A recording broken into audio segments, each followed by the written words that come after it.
warahmatullahi wabarakatuh. Halo teman-teman semua. Perkenalkan, kami dari kelompok 1 kelas PK 1B. Tentunya di sini kami akan mempresentasikan materi fisika mengenai gerak lurus beraturan atau biasa disingkat GLB. Sebelumnya, perkenalkan, nama saya Danang Priyadi. Tentunya di sini saya tidak sendirian loh teman-teman. Di sini saya akan ditemani oleh Mbak Sofiatur Rahmah. Jadi buat teman-teman semuanya, tetap simak video ini baik-baik dan jangan skip-skip. Tetap semangat dalam belajar fisika. Hai adik-adik, untuk pelajaran kali ini kita akan membahas tentang gerak lurus beraturan. Nah, apa saja sih yang akan dibahas? Yang pertama, kita akan membahas pengertian gerak lurus. Yang kedua, pengertian gerak lurus beraturan akan disambung dengan rumus gerak lurus beraturan. Dan yang terakhir, kita akan membahas contoh soal gerak lurus beraturan.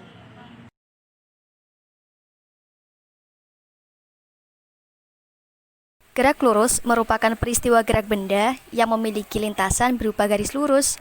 Pengertian gerak lurus tidak bisa dipisahkan dengan pengertian gerak, di mana gerak adalah perubahan kedudukan suatu benda atau partikel terhadap suatu acuan tertentu.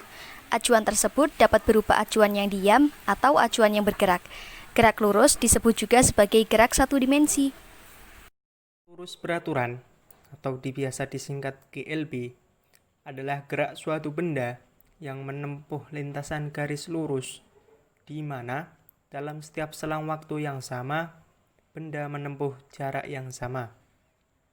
Sehingga pada gerak lurus beraturan, kecepatan yang dimiliki suatu benda cenderung tetap, sedangkan percepatannya sama dengan 0. Ini merupakan gambaran dari gerak lurus beraturan, di mana dalam contoh kehidupan sehari-hari, ada mobil melaju dengan kecepatan tetap. Yang di bawahnya merupakan grafik hubungan antara kecepatan dengan waktu. Grafik hubungan antara kecepatan dengan waktu tersebut menunjukkan bahwa kecepatan benda selalu tetap, tidak tergantung pada waktu, sehingga grafiknya merupakan garis lurus yang sejajar dengan sumbu T. Ada grafik hubungan antara jarak dengan waktu. Grafik hubungan jarak dengan waktu dapat dikatakan jarak yang ditempuh benda berbanding lurus dengan waktu tempuh. Makin besar waktunya, makin besar jarak yang ditempuh. Sudah paham kan tentang pengertian gerak lurus dan juga gerak lurus beraturan? Sekarang kita langsung menuju ke rumus gerak lurus beraturan. Lah, rumus gerak lurus beraturan itu ada apa saja sih? Yang pertama, ada kecepatan yang dilambangkan dengan V, ada jarak tempuh yang dilambangkan dengan S, dan juga waktu yang dilambangkan dengan T.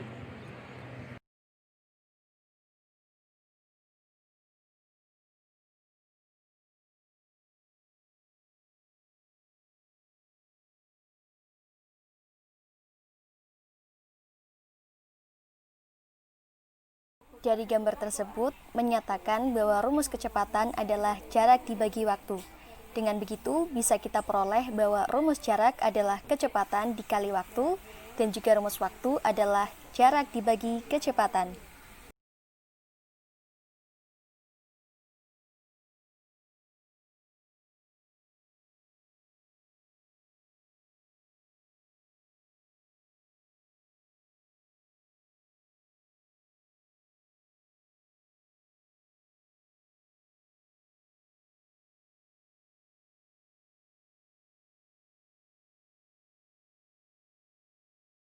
Soal selanjutnya, yaitu soal nomor 2. Sebuah mobil bergerak dengan kecepatan 72 km per jam. Pada jarak 18 km dari arah yang berlawanan, sebuah mobil bergerak dengan kecepatan 90 km per jam. Pertanyaannya, kapan dan di manakah kedua mobil tersebut akan berpapasan? Mari teman-teman, kita jawab bersama-sama. Langkah yang pertama untuk menjawab soal ini adalah mengubah satuan kecepatan km per jam menjadi meter per sekon. Kecepatan mobil yang pertama yaitu 72 km per jam kita ubah ke meter per sekon menjadi 20 meter per sekon. Untuk mobil yang kedua mempunyai kecepatan 90 km per jam. Kita ubah ke meter per sekon menjadi 25 meter per sekon. Diketahui juga jarak kedua mobil adalah 18 km. Kita ubah satuannya menjadi meter menjadi 18.000 meter. Kita misalkan mobil yang pertama adalah P dan mobil yang kedua adalah Q. Dan titik R merupakan titik di mana kedua mobil tersebut berpapasan. Maka PQ sama dengan PR plus QR. Dengan PR adalah jarak tempuh mobil yang pertama dan QR jarak tempuh mobil yang kedua. Maka PQ sama dengan V1 kali T dijumlah V2 kali T. PQ adalah jarak kedua mobil yaitu 18.000 meter sama dengan 20 kali T dijumlah 25 kali T. Hasilnya 18.000 sama dengan 45 T. 45 T sama dengan 18.000. T sama dengan 18.000 dibagi 45. Yaitu kita temukan T sama dengan 400 sekon. Setelah menemukan nilai T yaitu 400 sekon, kita masukkan ke dalam rumus PQ tadi, di mana V1 kali T yaitu 20 kali 400 sama dengan 8.000 meter. Kita ubah satuannya menjadi kilometer, yaitu menjadi 8 km. Selanjutnya V2 kali T yaitu 25 kali 400 menjadi 10.000 meter. Kita ubah satuannya menjadi kilometer menjadi 10 km. Dari hasil tersebut, kedua mobil akan berpapasan setelah 400 sekon bergerak. Dan setelah mobil pertama menempuh jarak 8 km, atau sebaliknya setelah mobil kedua menempuh jarak 10 km, mereka akan berpapasan.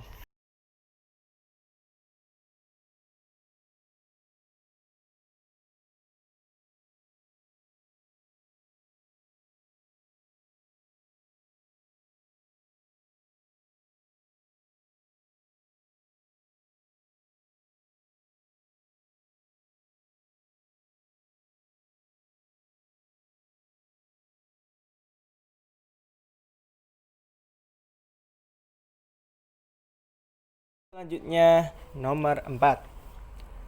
Rossi berada 150 meter di sebelah utara stadion. Dia bergerak dengan kecepatan konstan yaitu sebesar 12 meter per sekon selama 1 menit ke arah utara. Pertanyaannya, tentukan posisi Rossi terhadap stadion dan jarak yang ditempuh selama waktu tersebut. Mari teman-teman kita jawab bersama-sama lagi. Dari soal tersebut, kita dapat mengetahui bahwa posisi awal Rossi adalah 150 meter di sebelah utara stadion. Jadi, XO sama dengan 150 meter. Kita ketahui juga kecepatannya yaitu 12 meter per sekon. Waktu yang dibutuhkan yaitu 1 menit. Kita ubah ke detik yaitu menjadi 60 detik. Selanjutnya, kita langsung saja masukkan ke persamaan atau rumusnya, di mana XT posisi akhir sama dengan XO posisi awal dijumlah kecepatan kali waktu. Langsung saja kita masukkan angka-angkanya. 150 meter ditambah 12 meter per sekon dikali 60 sekon. Hasilnya yaitu 870. Jarak yang ditempuh sama dengan besar perpindahan Rossi, yaitu perubahan jarak sama dengan posisi akhir dikurangi posisi awal, atau XT kurangi XO. Jadi kita mengetahui jarak perpindahannya, yaitu 870 dikurangi 150. Hasilnya adalah 720 meter.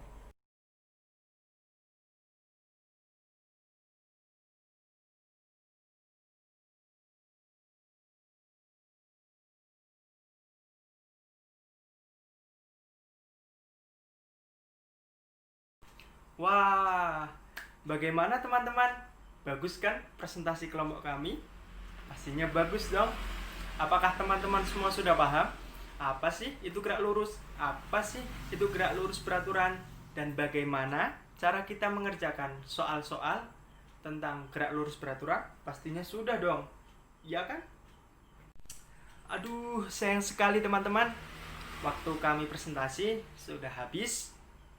Mungkin itu yang kami dapat sampaikan. Apabila ada kekurangan dan kesalahan, kami mohon maaf ya.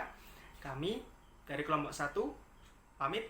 Wassalamualaikum warahmatullahi wabarakatuh. Sampai jumpa lagi teman-teman.